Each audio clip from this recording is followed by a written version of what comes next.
Good morning students. आज की हमारे वर्कशीट है worksheet 59 subject English which is based on 100 dresses first.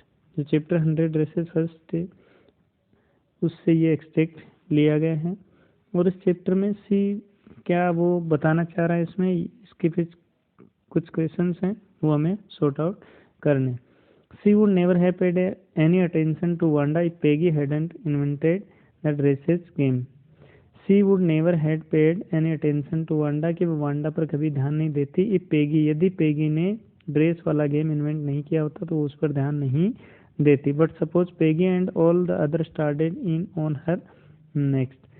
She wasn't as poor as Wanda, वह इतनी गरीब नहीं थी जितनी वांडा, परहेज बट शी वाज, बट वो गरीब थी। Of course she would have more sense than to say she had 100 dresses. Of course she would have more sense than to say she had 100 dresses. वो अक्सर कहते थे कि उसके पास में 100 पोशाकें थी। तो इसके क्वेश्चंस हैं who is C in the बोलन। अब इसमें सी कौन है उसके बारे में बात किया गया। तो पेगी, वांडा, मैडी, एलिन। अब इसमें तीन ही है, पेगी, वांडा, मैडी। तो फर्स्ट लाइन से हम करेंगे she would never have paid any attention to Wanda, कि वांडा पर वो ध्यान नहीं देती। कि पेगी, तो ये दोनों तो हो ही नहीं सकती, पेगी वांडा। तो इसमें क्या आ जाएगा answer, Maddie.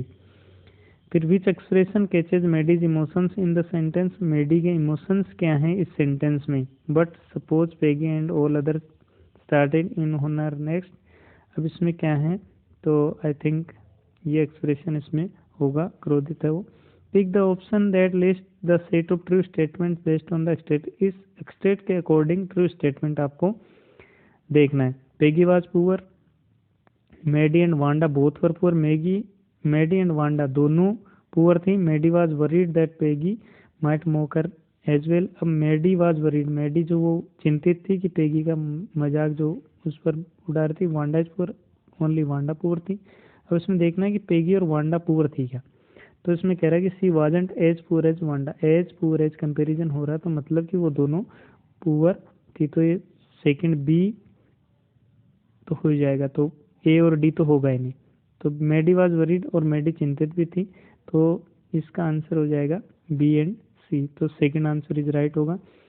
Selection the option that makes the correct use of the phrase started in on. ये जो फ्रेज है इसका सही से यूज हमें करना है।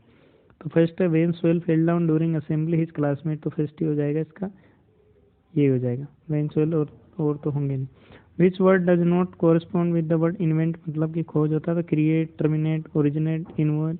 तो terminate is right answer. Okay.